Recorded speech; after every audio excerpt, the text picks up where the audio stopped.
So today is January, so see, Wednesday was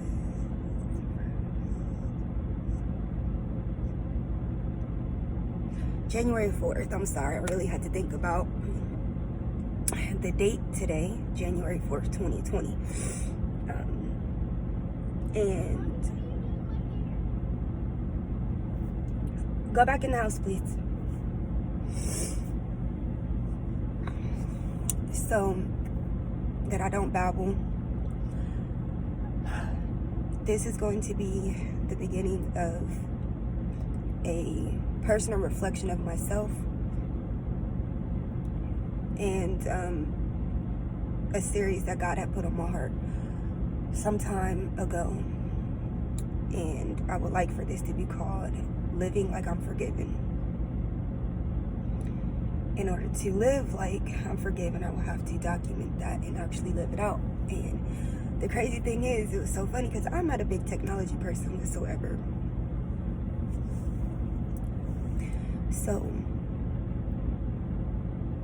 today I just got done watching a sermon by Sarah Jakes Roberts named The Final Say, and a lot of the other things that I watch have been older videos, but this is something that she actually recorded 2020. And I had literally just got done praying and asking God, to help me, and he just completely spoke to me like he always does when I come and I ask him, and he speaks and he talks to me.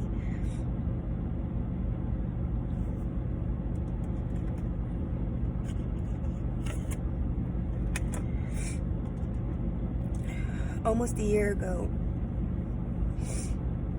I had my first encounter, my first go at trying to really get to know God as a relationship and really create a relationship with him, and not just go to church and just live like a Christian, but I really wanted to surrender myself and get to know him. And during that time,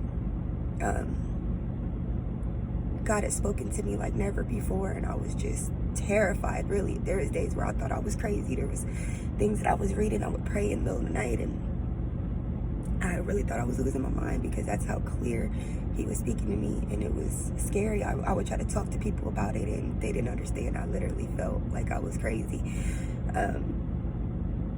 And for the first time, I was chasing after the relationship with God. I was chasing after who he wanted me to be. And I remember during that time I had broken down at my grandmother's house, and I cried because I was scared that I was going to fall away, because that's a flaw of mine. I start things and don't finish it. And even my relationship with God throughout my life has always been up and then down and up and then down. I would, really invite him into my life, and then I would close him out. Something would happen. And I literally just asked God, I said, I'm scared. I was at my grandma's house. I said, I don't want to fall away from you, because I remember feeling so in love with him. I was just so in love with the relationship that he and I was building, and I was happy about the things I was learning, and I felt clarity and I felt freedom in a way that I had never felt before.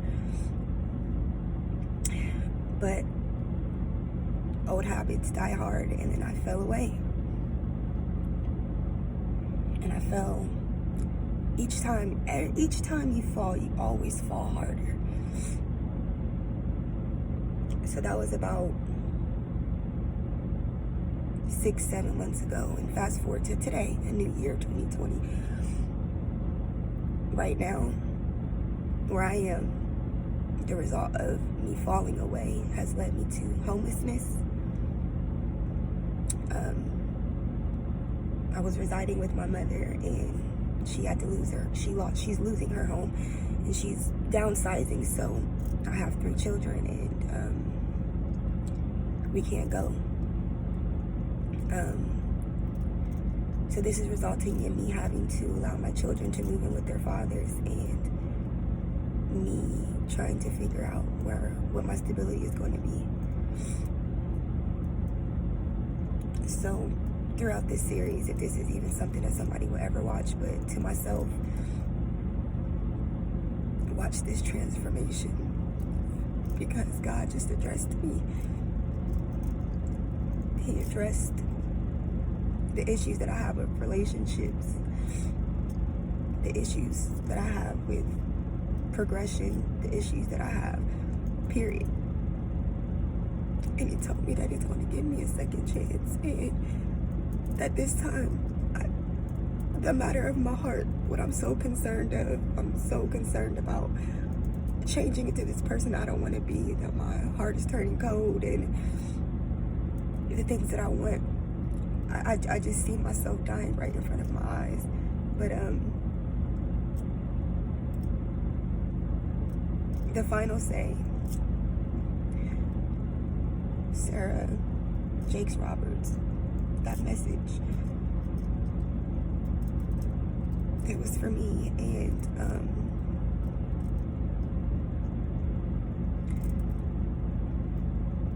I thank you, God, for giving me a second chance. And you answered. I asked you before I watched the sermon, what's wrong with me? I don't know what's wrong with me. And it's because I fold under pressure. And not just fold, but I run from you. I run from you, and that's the time that I really need you. So you're still here. You're not going to forsake me, especially when things get rough, and you already know what my issues were before you gave me my vision. So this is going to be a little different, because people, a lot of times, not a lot of times, but often it's a thing where you see people transform, and God transforms their heart, and you hear about the testimony, but you never got to meet that person. So this is me before anything. This is my surrender.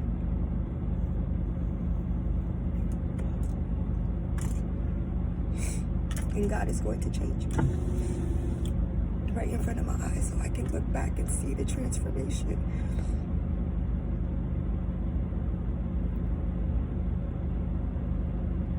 He told me he would give me a new heart, and that he would change my stony heart out for a fleshed one, and that everything that he told me last year, God spoke to me through Haggai, and he told me that even though that the seed was not planted yet, that I was going to reap the harvest, and that he was going to be there with me, and that he wasn't going to forsake me. He told me that he loved me, and I held on to that word. And no matter how rough this journey is, no matter what happens in this journey, I'm still chasing after you, because you're the go before anything. A relationship with you, my eternal life, my peace. I've tried everything else in this world. I've tried men. I've tried everything. Marriage and friends and family even. And I haven't been able to be filled. So, not to babble, but